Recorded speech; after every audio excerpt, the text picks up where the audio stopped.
25 मार्च 2020 को अफगानिस्तान की राजधानी काबुल के एकमात्र सिख गुरुद्वारे पर एक जबरदस्त इस्लामी आतंकी हमला हुआ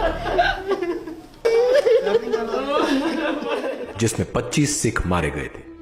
वैसे अफगानिस्तान में गैर मुस्लिमों की हत्याएं और उनके पूजा स्थलों पर हमले कोई नई बात नहीं है, लेकिन 25 मार्च को हुए इस हमले के बाद से दुनिया भर की और विशेषतः भारत की सुरक्षा एजेंसियों की नींद उड़ी हुई है। कारण है कि इस हमले की जिम्मेदारी इस्लामिक स्टेट ऑफ खुरासान नाम के इस्लामी आतंकी संगठन ने ली है। इस्लामिक स्टेट ऑफ खुरासान क्या है और ये भारतीय क्षेत्र के गैर मुस्लिमों के लिए क्यों एक गंभीर खतरा है, इसे समझने के लिए पहले इस्लामिक स्टेट को समझते हैं। We'll begin to slaughter your people on your streets.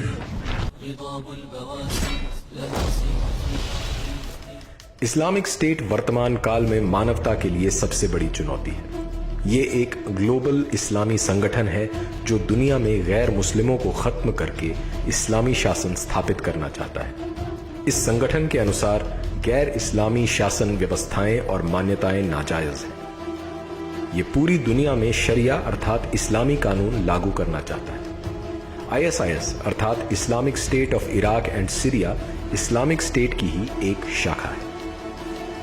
Islamic state एक शक्तिशाली और धन संपन्न संस्था है जिसे दुनिया भर के मुसलमानों का समर्थन मिल रहा है। 1999 में शुरू में ही इस आतंकी संस्था ने 2014 में ग्लोबल कैलिफेट अर्थात वैश्विक खिलाफत की घोषणा करके दुनिया भर के मुसलमानों को इस्लामी शासन लाने के लिए प्रेरित किया। इसके लिए इन्होंने दुनिया को 20 हिस्सों में बांटा है, जैसे Islamic state of Gaza, Islamic state of Libya इत्यादि। ऐसे ही एक हिस्से को इस्लामिक स्टेट ने नाम दिया है खुरासान, जिसमें इन्होंने ईरान का उत्तर पूर्वी भाग, अफगानिस्तान, पाकिस्तान और मध्य एशिया के तुर्कमेनिस्तान और उज्बेकिस्तान आदि को रखा है।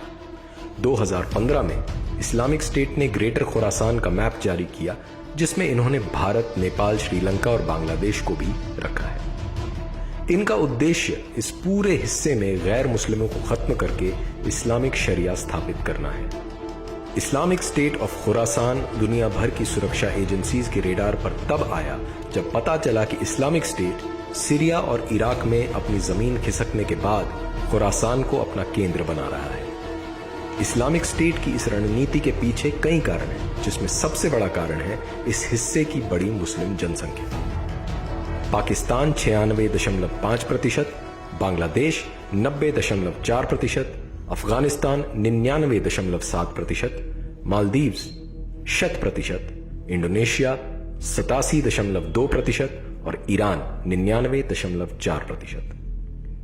वर्तमान में भारत इंडोनेशिया के बाद सबसे ज्यादा मुस्लिम जनसंख्या वाला देश है और 2050 तक दुनिया में सबसे ज्यादा मुसलमान भारत में ही होंगे।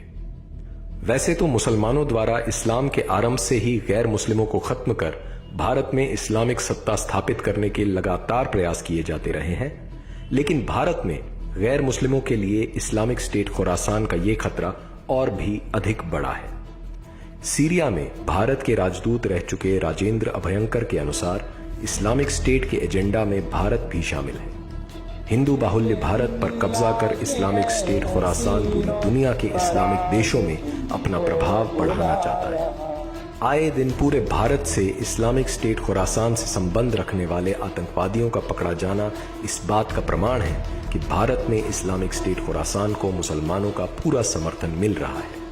2019-20 में दिल्ली में CAA और NRC के विरोध में हुए प्रदर्शन और दंगों का इस्लामिक स्टेट से गहरा संबंध था।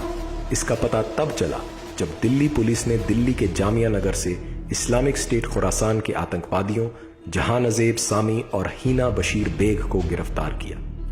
बैंगलोर में NIA द्वारा गिरफ्तार आतंकवादियों कादिर और नासिर ने बताया कि भारत में इस्लामिक शासन लाने के लिए वे बैंगलोर में कुरान सर्कल नाम का एक समूह चला रहे थे। इस्लामिक स्टेट के अल हिंद मॉड्यूल ने कर्नाटका, तमिलनाडु, आंध्र प्रदेश और केरला के जंगलों में ISIS दाइश प्रांत की स्थापना कर दी थी। इसका पता तब चला जब NIA ने 17 आतंकवादियों के खिलाफ 14 जुलाई को चार्जशीट दायर की। तमिलनाडु की एक मस्जिद में ईद पर बड़ी तादाद में मुसलमानों ने इस्लामिक स्टेट के समर्थन में टी शर्ट पहनकर फोटो शूट कराया व नारे लगाए।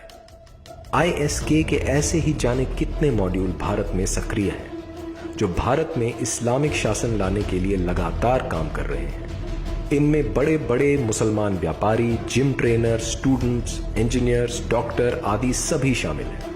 जिहादी विचारधारा वाले मुसलमान या तो सीधे सीधे इस्लामिक स्टेट में भर्ती हो रहे हैं या गुप्त रूप से इस्लामिक स्टेट के अपने एजेंडा को आगे बढ़ा रहे हैं। विशेषज्ञों का मानना है कि भारत में मुसलमान इस्लामिक स्टेट के लिए फ्रीलांस के तौर पर काम कर रहे हैं। अल्लाह की कसम, इस्लाम एक दिन के लिए भी अमन का मजहब नहीं था, बिलाशुबा इस्लाम किताल का मजहब है। इस्लामिक स्टेट खुरासान भारत में मुसलमानों को ऑनलाइन भर्ती करने के साथ साथ मुसलमानों को ऑनलाइन ट्रेनिंग और स्टडी मटेरियल भी उपलब्ध करवा रहा है। भारत में इस्लामिक स्टेट खुरासान की जड़ें कितनी गहरी हो चुकी हैं, इसे इस बात से समझा जा सकता है कि काबुल गुरुद्वारे हमले में भी भारत का मुसलमान मोहसिन उर्फ खालिद अल हिंदी शामिल था। अमेरिका के राष्ट्रीय सुरक्षा अधिकारी रहे रसल ट्रैवर्स ने एक प्रश्न के जवाब में कहा था, इस्लामिक स्टेट खुरासान ने भारत में आत्मघाती हमले के प्रयास किए हैं। हम बाबरी मस्जिद का बदला लेने आएंगे। हम गुजरात के, कश्मीर के और मुजफ्फरनगर के मजलूमों का बदला लेने आएंगे। हम आएंगे, जरूर आएंगे, लेकिन तलवार लेकर आएंगे, तुम सबको ज़बाह करने आएंगे। एक तरफ जहां इस्लामिक स्टेट सीधे सीधे हिंदुओं को खत्म करने की धमकी दे रहा है, वहीं भारत सरकार इसे एक गंभीर खतरा मानने से भी इनकार कर रही है। कुछ समय पहले इस्लामिक स्टेट की समाचार एजेंसी अमाक ने भारत में इस्लामिक स्टेट की एक नई शाखा विलायहा ऑफ हिंद स्थापित करने का दावा किया था। साथ ही साथ IS खुरासान लगातार हिंदू मंदिरों और हिंदू विचारधारा वाले नेताओं को भी टारगेट कर रहा है। इस्लामिक स्टेट खुरासान भारत की क्षेत्रीय एवं सांस्कृतिक एकता के लिए गंभीर खतरा है। हालांकि भारत सरकार ने इस्लामिक स्टेट की गतिविधियों से निपटने के लिए ऑपरेशन चक्रव्यूह चलाया था, लेकिन ये अधिक सफल नहीं हो सका। भारत में इस्लामिक स्टेट खुरासान के लगातार बढ़ते प्रभाव ने अन्य संस्कृतियों के लिए गंभीर खतरा उत्पन्न कर दिया है।